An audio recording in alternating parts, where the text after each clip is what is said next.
today. This is Rachel and Louise. So we're here to show you Urdhva Dhanurasana, an upward facing bow pose. So first of all, before we actually get into the pose, you'd need to make sure that you've done quite a good warm up, and this would go in maybe towards the end of your yoga practice.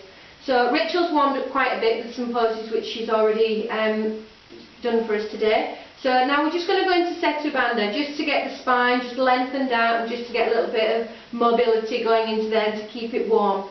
So we need to make sure that the ankles are lined up underneath the knees with the feet roughly about hip distance apart. It can vary slightly, so if you're a little bit tighter in the hips you may need to go slightly wider with the feet. Now hands are easing down towards the feet, just drawing the shoulders down and back, so the shoulder blades are moving down the spine.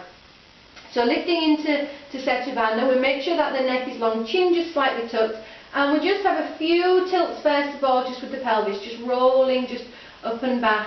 And then once we've warmed up nicely there in the lower part of the back, then we can slowly start to come up. So that's it, just gradually lifting, just peeling up one vertebra at a time, just lifting up to what you feel is a comfortable height. And just easing those hands to come back more towards the feet. So if we work to lift the hips, and also we can work then to lift up right through the sternum, the centre of the chest, lifting up and feel as if it's slightly lifting towards the head as well to get a good lift. And then slowly moving back down again. So we can see that Rachel's nice and warmed up and the spine's got a good bit of mobility in there, so she's able to go further in the pose. So we're going to lift up into Urdhva Dhanurasana, working it from Setu Bandha. So if we start to slowly peel up off the mat again, just lifting and slowly starting to come up. So we're getting a good height and we're easing those shoulders back and down, pulling the fingers towards the feet. Feet are nicely grounded, making sure that the base of the big toe is firmly pushing down and that the knees are just moving away from the head. So good strong legs, knees are heading this way, thighs are pulling up. Then we can take the hands back. So some of you may need to take the hands slightly wider. So Rachel's fairly flexible in her shoulders and she can bring the hands right in just underneath the shoulders. And then we're going to take a big deep breath in, and as you exhale she's going to push down and slowly start to lift up. So we can see we've got a good lift. So we've got the hips nicely lifted and we've got those toes lovely and grounded down with the knees working so they're not pulling out to the side. The sternum is lifting and moving back towards the wall, and we're making sure that those elbows are just turning in slightly. That's it, so not coming out. And that way then the shoulder blades are going to nicely come down the spine, right down towards the waist. So if we start to come back down again now, tucking the head right under, that's it, and coming back down, and then the hands can come down, and we're slowly rolling back down. Okay, so we're back down to the floor. So you may just need to just straighten the legs out after completing.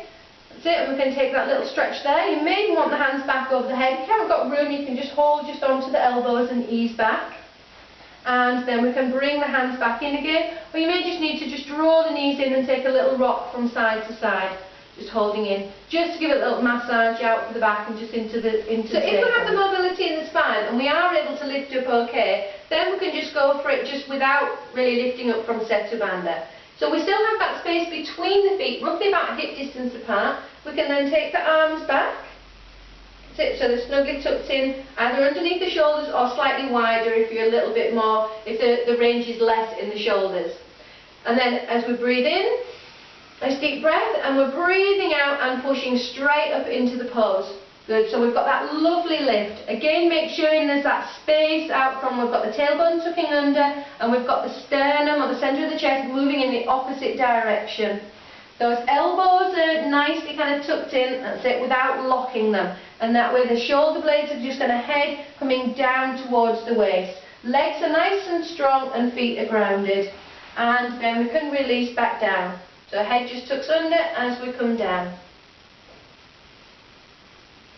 And we can stretch the legs, a little stretch from there, keep the tailbone tucking under, arms can go back over the head. We can just hold on to those elbows, easing back, nice long stretch.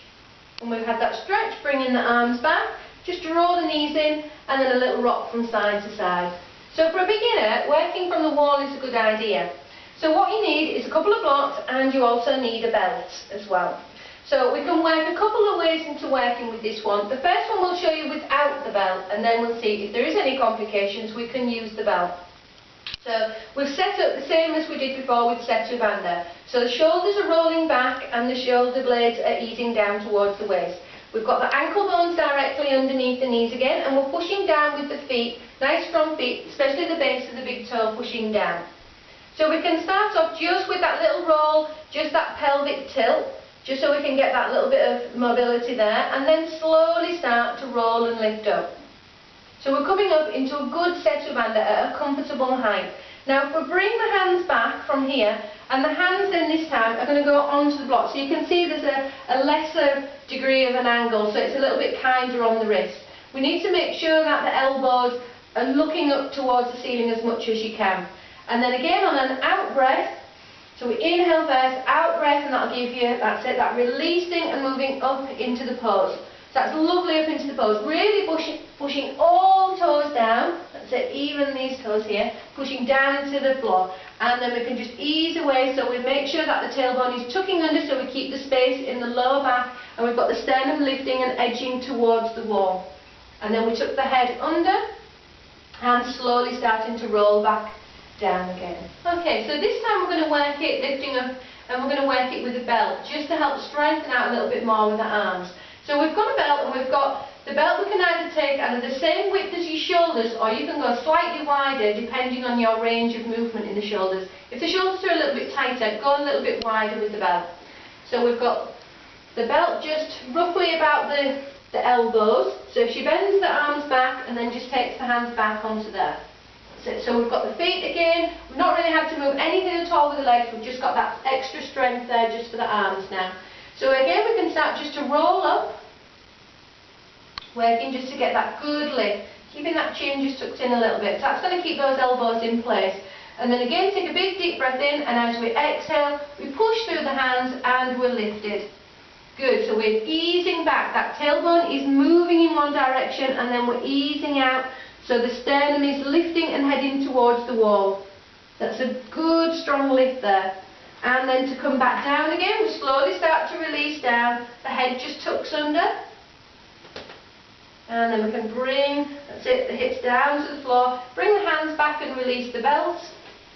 And then we can just either straighten the legs out, get a little stretch there, maybe with the arms back over the head, just to lengthen out, keep that tailbone tucking under, and then once we've taken a good stretch, bringing the knees in and bringing the arms around, holding onto the legs, and just a little rock from side to side. Okay, join us again.